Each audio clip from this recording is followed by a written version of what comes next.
We're glad to have Father James, the pastor at St. Mary's Parish, with us today. Welcome to the program. Thank you. Nice to have you here. We chatted a minute ago that John and James were brothers, so that works out for That's us right. very well. Will you pronounce and tell us your last name? Narithookil. Spell it. Narithookil.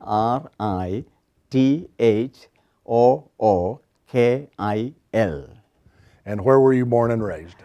I was born in Kerala, the southernmost state in India. And raised there? Raised also there. And how did you find your way to the United States? Well, it is a long story.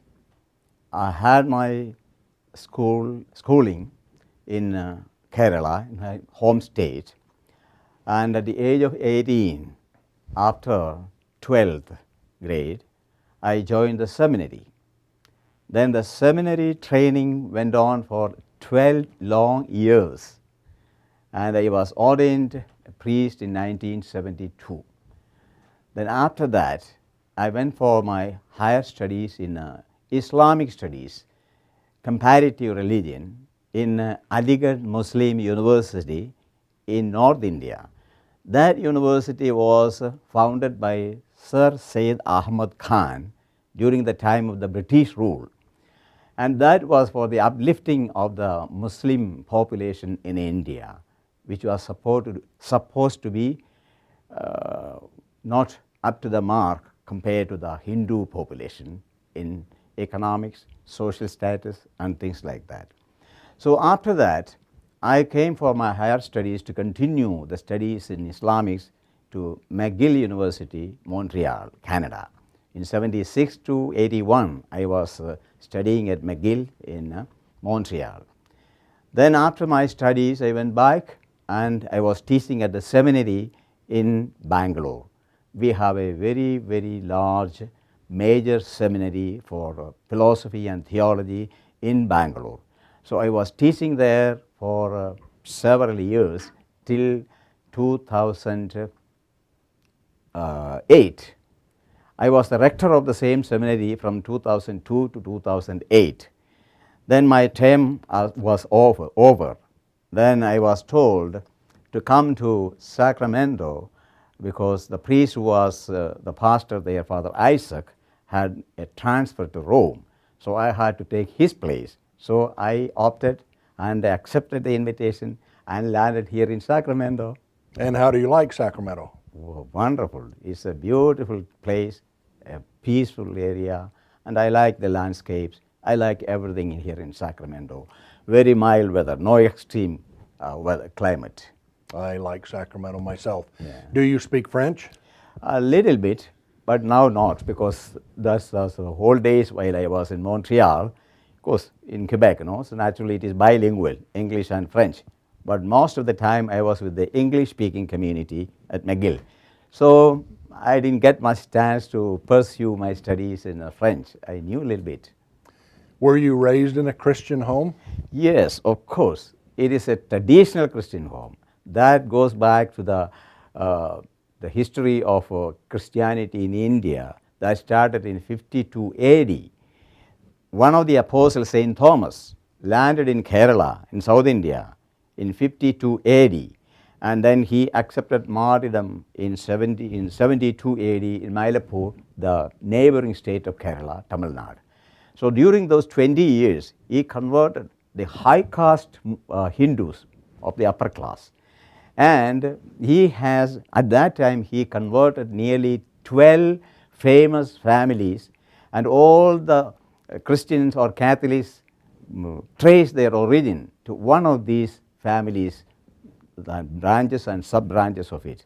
And I belong to one of those. So my origin, if you trace the origin of my Christian faith, goes to 1st century AD, even before Europe was pagan. Did you go to church on Sundays as Yes. a child? Yeah, I do. I used to, because I used to go with my grandfather.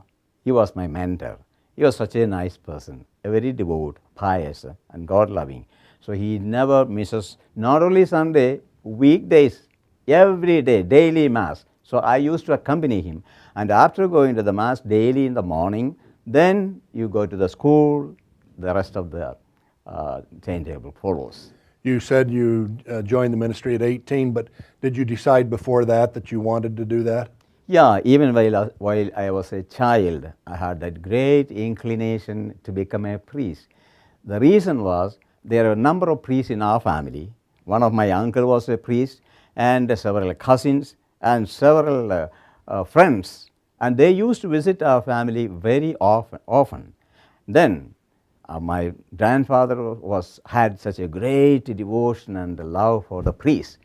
So the way the priests were treated at home was a great incentive for me to become a priest, seeing from the very childhood. It grew, and my grandfather used to tell me, I used to sleep in his bedroom. So before going to sleep, he will ask me, James, did you say one Our Father for your priestly vocation? He will remind me. Then if I have not said, I will get up and say that prayer and go to bed. So this was a continuous process, and at the age of 8, that was a moment for decision. And your parents were not surprised that you wanted to go into the seminary? They were not surprised. My dad insisted that you go only after graduation in the college. That means 3 more years. Then I said, it is too late. At the age of 18, I am an adult. I know what it is. I can make a decision for myself. That's the way. Then he said, okay. Were you a happy child? Yes, of course. We were 11. I have 10 siblings, 5 brothers, 5 sisters. So naturally, we had a very good community life at home. And what did you do as a child? How did you spend your time as a child besides school? Yeah. First, going to church, daily mass. Second, go to school. As soon as you return from school, go to the farm. I liked farming, agriculture, and I was always friendly with the nature. So I used to enjoy that. And sometimes after the school, I go for games, soccer, volleyball.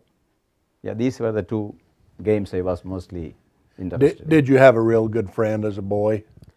Of course, I had one of my neighbors, my classmate. He was a very good friend, and he also became a priest later on. And have you stayed in touch? Yes, I do. I do. I had a childhood friend that I adored and we spent a lot of time with, and he died when we were in our early 20s. Mm-hmm.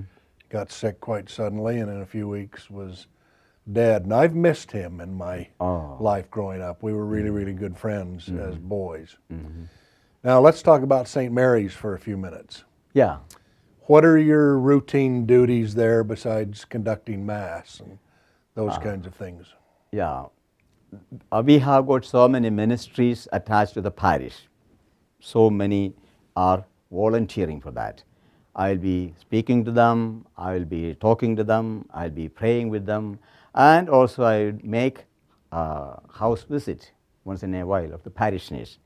And sometimes when they come to discuss some of the problems they are facing, some conflicts, or in family life or in married life, I always welcome them. I help them as best I can to resolve the problem.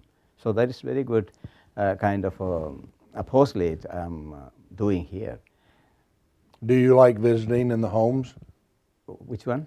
Do you like to visit the homes? Oh yeah, I do, because you know when you visit the homes, it becomes more cordial, and people like it and they love it. A more intimate, cordial relationship can be established by the home visit. Did the priest visit your home when you were a child? Very much, very often. Did you have him for dinner? Oh yeah. As a matter of fact, one of the priests, he was teaching Sunday catechism near our house in a school.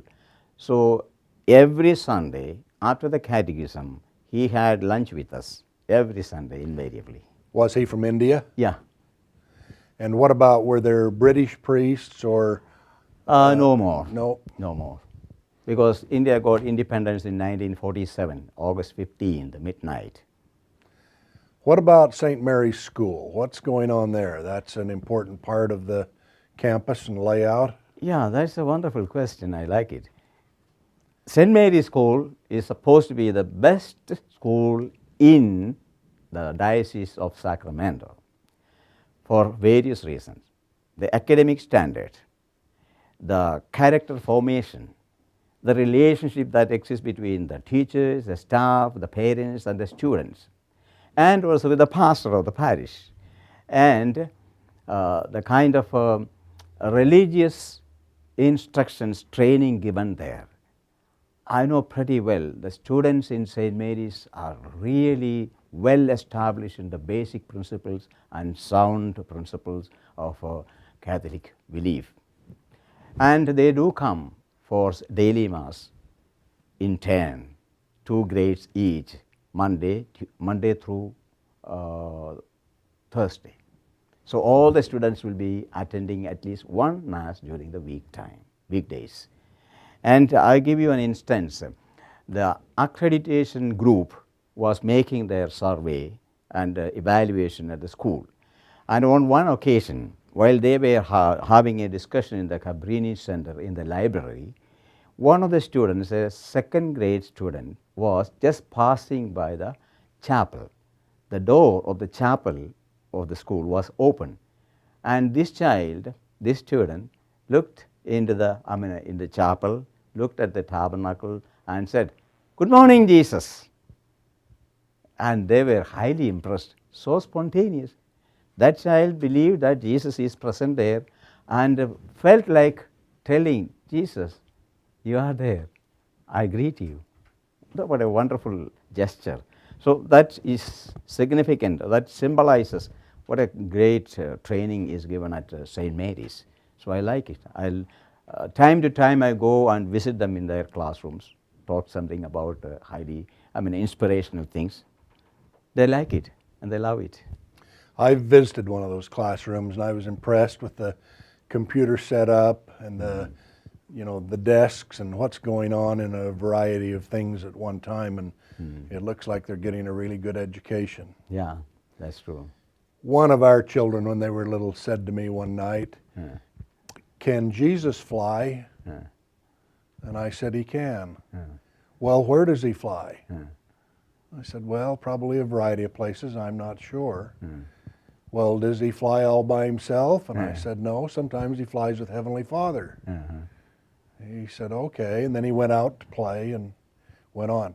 That night when we were kneeling at his bed to pray, he was probably 4 or 5 years old. And he was blessing Grandpa and Grandma and Dad and Mom and thanking for everything. He paused for a minute and then he said, "And bless you and Jesus when you fly tonight that you won't crash." And we got a great tickle and charge out of all of that. Now, have you had boys come to you and say, "I want to be a priest"? There is one. One is very devout and he's an altar server and he has got a great desire. So at the point now he's almost decided to become a priest, but he's in the 5th grade only. So as he grow up, I don't know whether he'll have the same desire. What do you tell him about being a priest? He is watching everything, and sometimes he may ask some questions regarding how is the seminary studies, how is the formation, what all things do you have to study. Then I explain to him all what we have to, the kind of formation, the seminary formation. Since I was involved in the seminary formation for about more than 30 years, I was teaching them, I was giving them formation, so I could tell him very much about the details, and he liked it. Is there a part of being priest that is just, some part or portion that's just extra exciting and thrilling and satisfying to you? The first week is really tough because we are away from the home, from parents, and we are in a new atmosphere, environment, strange, new faces, new members, likes and dislikes, a lot of adjustment required. But that problem is very well solved by the help of the director, the one who, the formator, will tell us, speak about the supernatural motivations. Now you are asked, don't think in the worldly way. Now you have to think everything supernaturally. This is God's providence. It is not you decided to be a seminarian. God called you. You just responded. So the initiative is from God. Now you have to surrender, submit totally to God's will. Once you surrender to God's will, you are prepared to do anything for that, any kind of adjustment. So this kind of training and advice has got tremendous impact on the mind of the youngsters. Then slowly we know each other, and coming together, lot of activities that help us to be very much vibrant. For example, indoor games, outdoor games, then sports, then the studies, then recreation time. You know, in the seminary, there are prescribed times when you have to observe silence. Nobody utter a word during those hours. So you are waiting for the time of recreation. The time of recreation comes, everybody comes and enjoys unto your heart's content. So the recreation, the variety of timetable and the studies, the games, the sports, and once in a while, several days a week, in the evening we will have outing. I mean, going about, seeing the surrounding areas, enjoy the beauty of nature and things like that. So this kind of timetable gives us a lot of enthusiasm and impetus. Go ahead. So you forget about the nostalgia or the homesickness. Nothing is there. So it goes like that. Now, in that group of 25 or 30 young men who are first coming in, do you find eventually you've sort of got a special friend in that group that you like to be with and spend time with? Yeah, that's a very curious thing. You know, friendship is very important. Friendship is very, very important, and they foster that, the superiors, but with a caution. So there is a qualified kind of friendship which is called a particular friendship. Friendship is good.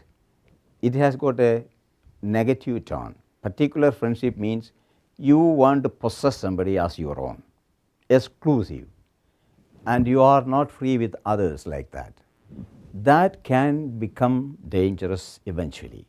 That we qualify that with the word particular friendship. In the seminary circle, if you say particular friendship means it is not the positive, it is something negative. That means you are going to possess somebody. So the real friendship has no possession, and you are not jealous when that friend has got so many other friends. You are not jealous. If you have the particular friendship, you want to possess somebody as your own. If that person gets new friends, you are not very happy. You are very uncomfortable. That shows it is not genuine friendship. So genuine friendship is always fostered, and I did have, and over and above, you have to deal with all of them equally, no discrimination. You are not supposed to exclude anybody in the group. You have to respect everyone. So that's the kind of training given, and insist on that in the beginning. Have you ever been with the Pope? Actually, I have been to Rome a number of occasions, but unfortunately, I've never got a chance to have an audience with the Pope. The popes in my lifetime have been important and goodly men and great world leaders, and I've always admired the popes. Yeah. I was in the Falkland Islands a few weeks ago and visited a Catholic church there. And they have a nice big color photo of Pope Benedict out in the foyer. And that was very, very nice. What do you do with your spare time? Well, do you have spare time? Spare time, yeah, well, all the time is used the best way possible. And sometimes I just listen to music when I get time, spare time like that, and watch news, of course. And I don't spend much time in watching movies. maybe now you have become mature enough. In the olden times, it was great enthusiasm and entertainment, but it's no more so. Maybe some important movies which has got some documentary value and things like that, I may. Otherwise not. What do you do for recreation? Recreation, meeting with people is a good recreation. There are people of different walks of life, and sometimes a good conversation with them, that itself is recreation. Some are very humorous, so spending time with them is a good recreation. And once in a while I go and visit the Indian families. There are a number of Indian families, Christian families. So once in a while they call me for their prayer meetings, go there. They will have, after that they will have a dinner, and sometimes we'll have a recreation like that. Have you been treated well in Sacramento? Very well. I have no complaint whatsoever. My parishioners give me very good love, concern and care. I love them. Do you still have brothers and sisters who are living? Yeah, all of them are living. And they are where? One is in Austria with the family. That's my sister. Her husband is a doctor there. He has got specialized both allopathy and Ayurveda, Indian medicine. So he's living with his family there in Austria. A couple of years back, he came here and he gave a talk about the health, what all things one has to be careful in the day-to-day life in eating and exercise and all kinds of habits to our audience here in St. Mary's. Because in St. Mary's we have got a center which is called CICIS. That means Chavara International Center for Indian and Interreligious Studies. So we do have occasional talks about different religions, and also we have got an interreligious Christmas celebration every year in which leaders of different religions will be giving Christmas message from the background of their belief and their religion. So yeah, that is one of our my sisters in Austria. Another one was in Eritrea, a nun. One of my sisters is a nun. She was in Eritrea in Africa, near Ethiopia. But lately she has come back to India, and now she is working in one of the mission stations in North India in the state of Maharashtra. All other my brothers and sisters are settled in Kerala and Karnataka.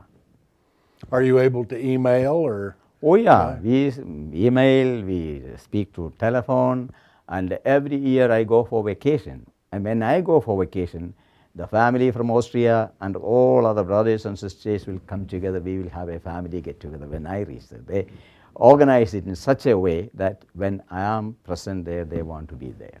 Oh, how fun. That sounds like a great time. Yeah. What do you see in the future? What's happening in the next 10 years in your life? Well, as long as I have the same kind of health which I having today, I continue working in the same line as far as I am allowed or needed or asked. Will you retire and stay in California?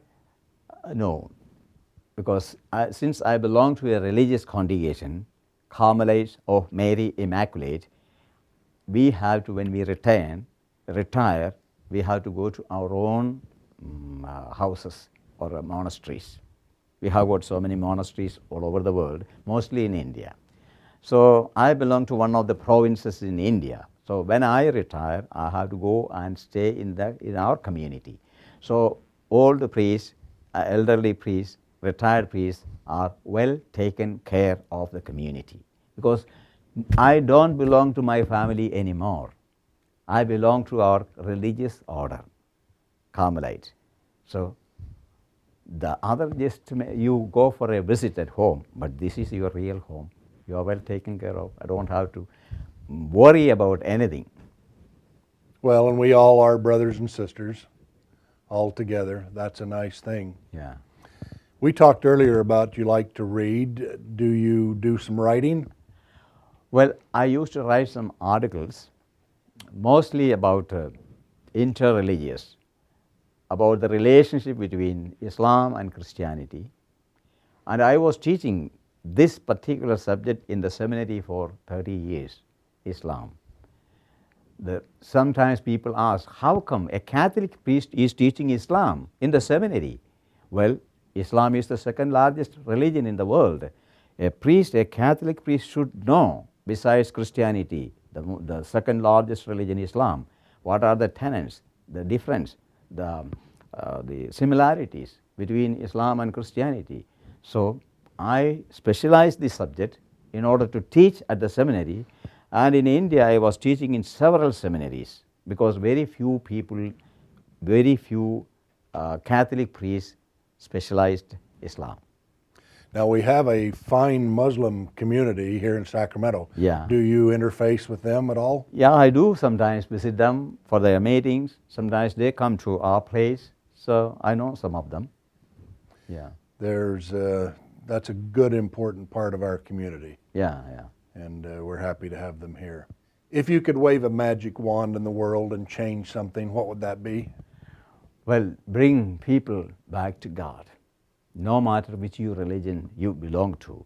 The faith in God is the only way that can give hope and expectation and meaning to life, especially people who are groping in the darkness, not knowing what to do, what is the purpose of life, what is in future. For such people, the only way to have a real joy and happiness and meaning for life is to be a member of any religion. Well, we wish you well and hope you'll have a longer stay here in Sacramento. Inshallah. And good luck at St. Mary's. They're doing good things there. Yeah. Thank you very much for joining us. Nice to have you. I really enjoyed talking to you, John. Thank you. It was you. a real We'll remember experience. We'll remember John and James as brothers. I won't forget that. Yeah, that's right. All right, take care of yourself. Okay. All right, thank you. Okay.